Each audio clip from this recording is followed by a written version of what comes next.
pilotage et de rallye tout-terrain, quoi. Voilà, donc tu vas participer à ce 58e rallye Essime au volant de cette voiture que nous voyons encore un petit peu, comment dire, désossée, du moins dans sa partie avant. Voilà. Peux-tu rapidement aussi présenter le véhicule? Voilà, donc c'est un véhicule que j'ai acheté à François Iraola et qui a appartenu à Philippe Dejean. Donc c'est un Fouquet 4 roues motrices avec un moteur PRV à 3 litres, une boîte à Crabo Pelin 5 vitesses, amorti avec des fournes à l'est, donc 2 devant et 6 derrière. Voilà, c'est une voiture qui a beaucoup roulé fin 90 aux mains de Philippe Dejean.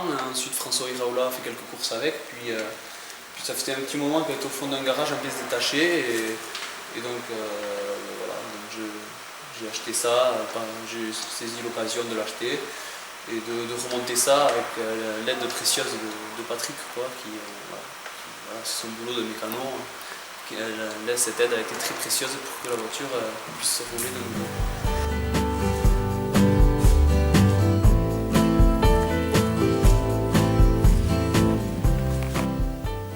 Ah, dis-moi, tu as un copilote aussi?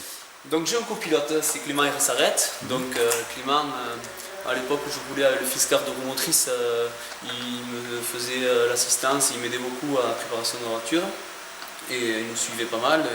Et puis on en avait discuté qu'il avait envie de monter à côté, de voir autre chose. Donc c'était aussi l'occasion de le récompenser. Et donc voilà, donc il est maintenant à côté pour cette saison.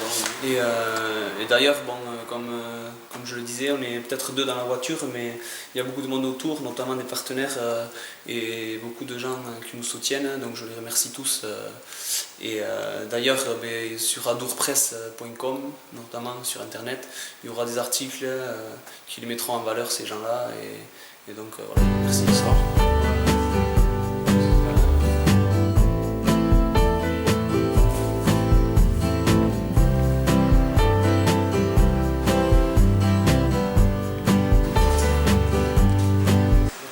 Alors tu as dit que tu as roulé, tu as donc une expérience en tout-terrain, puisque tu participes quand même à des rallyes depuis un certain temps. Ouais, depuis un certain temps, mais c'est pas pour ça que c'était une grande expérience. Mais avant, en fait, je roulais avec un Fiskar 2 litres de roue motrice. Donc j'ai commencé en 2008, j'avais fait 2 rallyes, et puis après j'avais fait 2009, 2010 et jusqu'en 2011. Et voilà, et après avoir prématurément abandonné aussi en 2011, je m'étais dit oh, c'est bon, tu arrêtes, t'as mis assez de sous là-dedans, et c'est pas suffisamment récompensé, donc voilà, j'avais plus trouvé la motivation pour continuer. Donc je m'étais promis que j'arrêterais, mais en ayant une idée derrière la tête, c'était d'un jour quand même pouvoir participer au rallye Essime en 4 roues. Je vais voir ce que ça faisait. Et donc voilà, j'ai eu l'occasion de voir cette voiture, donc voilà, je suis en train de réaliser ce projet-là. Dis-moi, c'est un virus qui s'attrape facilement ici, en Haute-Soule en particulier? Il faut y croire, ouais, parce qu'il y a pas mal de jeunes très motivés et très passionnés par cette discipline qui n'est pas forcément courante dans ce pays, quoi. Donc c'est plutôt local, ouais, et apparemment ouais, c'est un virus qui s'attrape assez facilement. Ouais. Pourtant, il y a quand même des difficultés à surmonter, hein. C'est pas simple de monter, d'avoir une voiture, de la monter et de participer. Voilà. Donc déjà, c'est pas simple d'avoir une voiture parce qu'il faut des moyens financiers pour l'avoir. Bon, ça encore, on arrive à économiser et donc à trouver les moyens.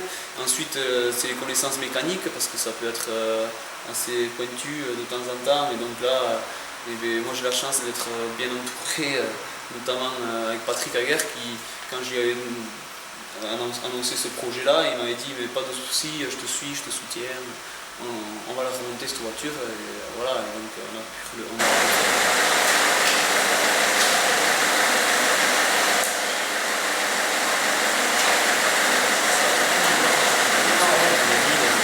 voilà, la sécurité est primordiale, donc toutes les instances mettent des nouvelles normes et donc ça coûte toujours, voilà, ça coûte toujours aux concurrents. Donc voilà, c'est vrai que ça coûte très cher, même depuis 2008 où j'avais commencé et aujourd'hui, voilà, je vois vraiment cette évolution. Donc voilà, c'est peut-être pour le bien du sport, mais je vois qu'on reste quand même des amateurs et que les plateaux sont en train de se dégarnir. Et je pense que voilà, dans le milieu amateur, ça commence un peu tirer, quoi. Mais bon, voilà, la passion est là toujours. Donc.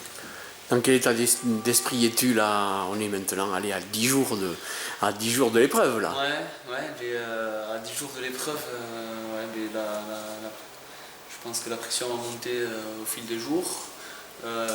Franchement, il me tarde quoi, parce que j'avais acheté cette voiture pour faire les cimes en 4 roues et pour essayer d'y rouler le plus longtemps possible. Donc j'espère que ça se réalisera aussi. J'ai une petite appréhension parce que quand même sur 4 participations en sim, j'ai terminé qu'une seule fois. Et j'ai 2 participations où je me suis arrêté vraiment très prématurément, quoi. Donc voilà, j'espère que ça va sourire un peu cette année, qu'on puisse bien s'amuser, quoi. Oui. Voilà. C'est ça le plus important. Voilà, c'est ça. Il me tarde, j'espère qu'on va s'éclater et qu'on va passer un bon week-end parce que c'est une bande de copains. Et voilà, je pense qu'à ça, quoi. Je ne vais pas commencer à penser qu'on aura des pépins, sinon c'est pas possible. Quand tu parles d'une bande de copains, tu parles bien sûr des gens qui t'entourent et qui te soutiennent, bien sûr. Ouais. Mais il y a aussi peut-être les autres concurrents sous le teint locaux. Peut-être que vous vous fixez des petits challenges comme ça dans une petite, je dirais, une course dans la course. Ouais, c'est marrant que tu dises ça parce qu'en ce moment, donc Nicolas Duhadebord, que je croise beaucoup au hand et avec qui on a donc un loue un local sur Lick pour mettre les buggy, pour les entretenir là-bas. Là, c'est exceptionnel qu'il soit chez Patrick, qu'il soit remis chez Patrick, parce qu'il fallait une grosse révision avant les cimes. Sinon, on est sur Lick, et donc c'est vrai qu'on se chambre un peu et on se fixe des objectifs, voilà, d'être un peu devant dès le vendredi soir et même à la fin de la course. On se chambre un peu, mais c'est surtout on se soutient, c'est la bonne ambiance, quoi. Il y a pas de... Et c'est vrai mais là, il y aura Pierre Arnaud aussi, avec qui je me souviens sur les bancs du collège, on parlait beaucoup du rallye et on a pu aller en voir quelques-uns ensemble. Et je vois que là, il va faire son premier rallye. Le dernier rallye que tu as couru. D'accord. Alors là, le dernier, cette année, en fait, on voulait à tout prix l'aboutissement, ce sera le rallye des cimes, mais on a voulu mettre en route la voiture qui n'avait pas roulé depuis longtemps, puis qu'on a remonté de nos propres mains. Du coup, on a voulu la prendre, donc on a fait Arzac, Labour et Barretous cette année. Voilà. Bon, Arzac, c'est une erreur de ma part, on a tapé une souche, on a arraché une roue. Voilà, un petit peu d'excès de confiance qui m'a fait redescendre bien sur terre. Et donc j'ai plutôt engrangé les kilomètres au Labour et on a vu l'arrivée. Et au Barretous, tu vois, c'était le dernier rallye en juin, où on commence à connaître un petit peu la voiture et à bien s'amuser, et donc on prend bien du plaisir.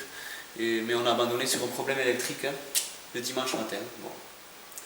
Donc si on arrive une fois sur 2, normalement aussi on devrait arriver. Ouais. Ouais, ça serait bien. En dehors des courses, est-ce que tu arrives à t'entraîner? Oh, non.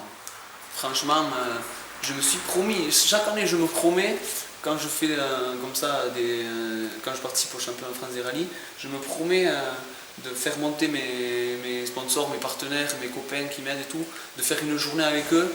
Et j'ai jamais réussi à la faire parce que tant qu'à faire c'est après les cimes, et donc le véhicule a soit été cassé ou soit avait beaucoup souffert. Et, enfin, j'ai même pas réussi. Et entre les courses, voilà, c'est un véhicule, c'est fait pour rouler tous les week-ends de rallye, mais entre-temps, j'ai pas... Est-ce qu'il y a des endroits pour s'entraîner ici?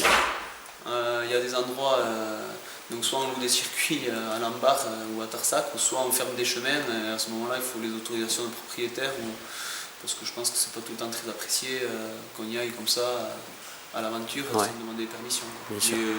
Mais il y a des gens qui sont très conciliants. Après je pense que le meilleur moyen c'est au fil des courses, au fil des kilomètres.